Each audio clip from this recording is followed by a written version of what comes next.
नमस्ते दोस्तों, कैसे हो? स्वागत है हमारे चैनल में। आज की कहानी बहुत रोमांटिक है।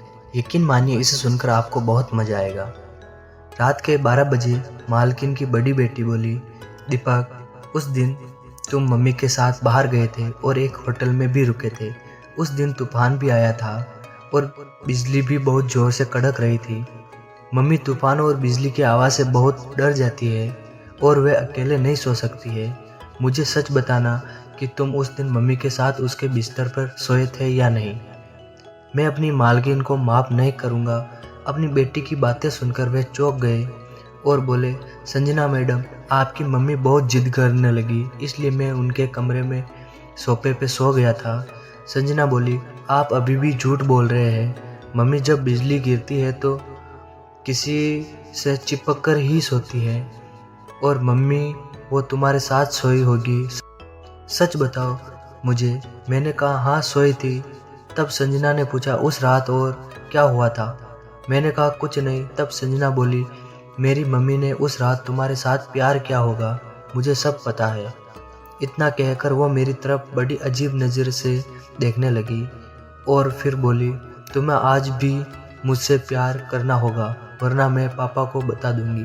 हेलो दोस्तों, आप सभी का एक और रोमांचक कहानी में स्वागत है। मुझे उम्मीद है यह कहानी आपको बहुत पसंद आएगी। मेरा नाम दीपक है।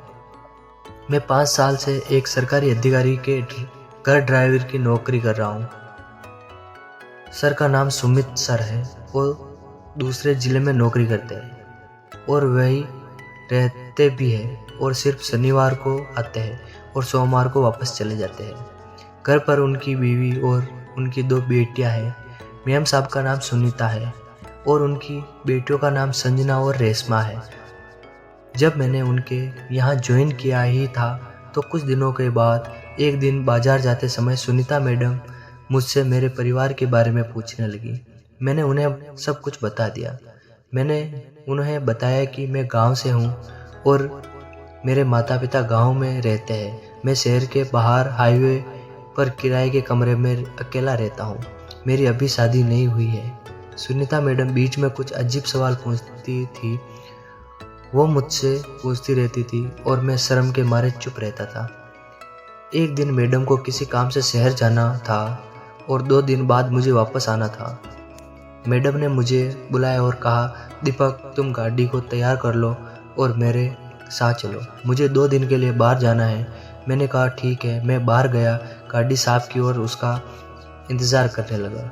कुछ देर बाद मैडम आ गई और कार में बैठ गई और मुझे जाने को कहा। मैंने कार स्टार्ट की और निकल पड़ा। जब हम शहर से बाहर निकले तो मैडम मुझसे पूछने लगी कि तुम अभी तक शादी क्यों नहीं की। मैंने कहा कि अभी तक मेरे पास कोई भी शादी का रिश्ता लेकर नहीं आया। फिर वो इधर उधर की बातें करने लगी और थोड़ी देर बाद अचानक उसने मुझसे पूछा कि क्या तुम्हें बीवी की ज़रूरत महसूस नहीं होती। मैंने झिझकते हुए कहा, क्यों नहीं। वो बोली, तो फिर तुम क्या करते हो? मैं चुप रहा। वो बोली कि तुमने मेरी बात नहीं सुनी। तुमने क्या कहा? मैंने कहा कि मेरे घर के पास एक औरत रहती है और मैं उसके साथ रिलेशनशिप में हूँ। उसने कहा कि उसके घर में और कोई नहीं है। मैंने कहा कि उसका एक पति है और वो नाइट ड्यूटी के लिए एक फैक्ट्री में जाता है। मैडम बोली, वो कैसी दिखती है? उस होटल में मैडम के लिए एक कमरा बुक था। हम सीधे उस होटल में आ गए। रात के 10 बजने वाले थे। मैं उनके साथ कमरे में चला गया। मैं जाकर टीवी देख रहा था। रात के 10 बजे मैडम ने खाने का ऑर्डर दिया और हम दोनों ने खाना खाया। खाना खाने के बाद मैं नीचे कार में सोने चला गया। तभी मैडम बोली, दीपक, तुम यहीं सोफे पे सो जाओ।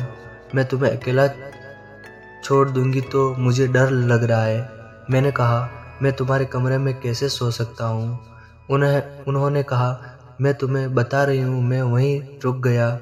मैडम बोली, तुम सोफे पे सो जाओ और वो खुद बेड पर सोने चली गई। मैं रात को सोफे पर ही सो गया। करीब 12 बजे मौसम खराब हो गया। तेज आंधी चलने लगी और बिजली भी कड़कने लगी। मैडम उठकर मुझे जगाया और बोली, दीपक, मुझे बहुत डर लग रहा है।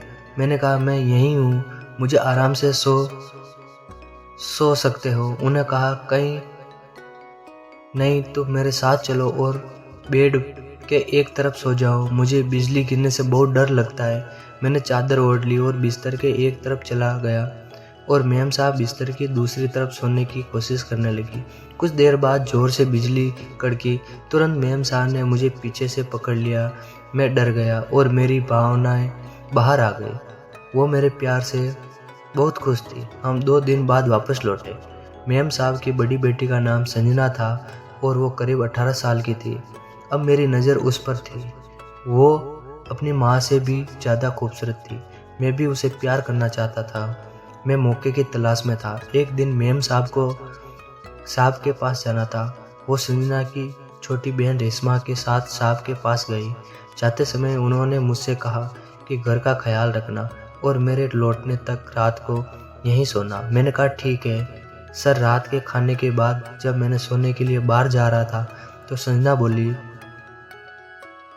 दीपक यहीं सो जाओ, मुझे अकेले डर लगता है। मेरी मुराद पूरी हो रही थी, मैं क्यों मना करूं। मैंने कहा ठीक है बेबी। रात के 12 बजे संजना आई और मुझे बताया। जब मैं उठा तो उसने कहा, दीपक उस दिन तुम मेरी मम्मी के साथ गए थे और हम एक होटल में रुके थे। उस दिन तूफान आया था और बिजली भी बहुत ज़ोर से गिर रही थी। मम्मी तूफान और बिजली की आवाज़ से बहुत डरती है और वह अकेले नहीं सो सकती। मुझे सच सच बताओ कि तुम उस दिन मम्मी के साथ थे या नहीं। तुम उनके बिस्तर पर साथ में सोए थे या नहीं। मैं चौंक गया और कहा, तुम्हारी मम्मी बहुत जिद करने लगी, इसलिए मैं उनके कमरे में सोफे पे सो गया। संजना बोली, तुम अभी भी झूठ बोल रहे हो। मम्मी जब बिजली चमकती है तो वो किसी से चिपक कर ही सोती है। मम्मी वो तुम्हारे साथ सोई होगी, सच बताओ। मैंने कहा हाँ सोई थी। फिर संजना ने पूछा, उस रात और क्या हुआ था। मैंने कहा कुछ नहीं। फिर संजना बोली, मेरी मम्मी ने तुम्हें उस रात प्यार किया होगा, आज तुम्हें मुझे भी प्यार करना पड़ेगा, नहीं तो फिर मैं पापा को बता दूंगी कि तुम रात को मुझसे ये सब बातें कर रहे थे और मुझे चिढ़ा रहे थे। मैं दंग रह गया और चुप हो गया। वो बोली, तुमने सुना नहीं, आज तुम्हें मुझे प्यार करना पड़ेगा।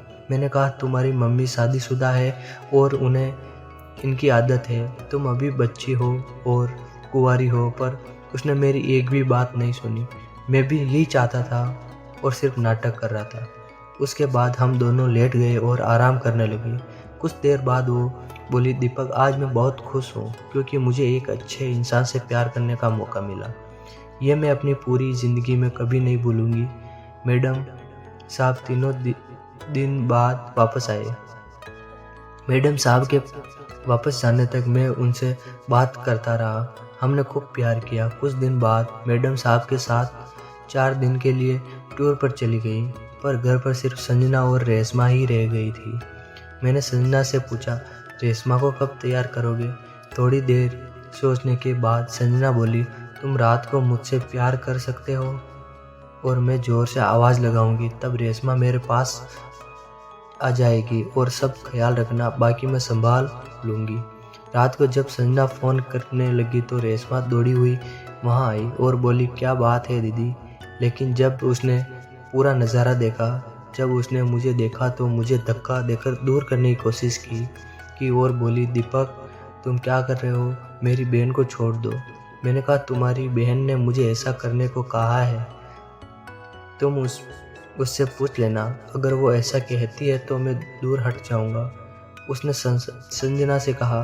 संजना बोली, दीदी तुम क्या कर रही हो, क्या तुमने ये दीपक को बताया। हाँ, मैंने दीपक से कहा कि मम्मी ने पवन से थोड़ी मेहनत भी करवाई थी जब वह पवन के साथ बाहर गई थी। 4 दिन बाद मैडम ने फ़ोन किया और कहा कि कुछ कारणों से वह 10 दिन बाद आएगी और अगले 10 दिन संजना और रेशमा का ख्याल रखेगी। खेल जारी रहा। तो दोस्तों ये थी आज की कहानी। कहानी अच्छी लगी हो तो लाइक शेयर सब्सक्राइब ज़रूर करें। धन्यवाद।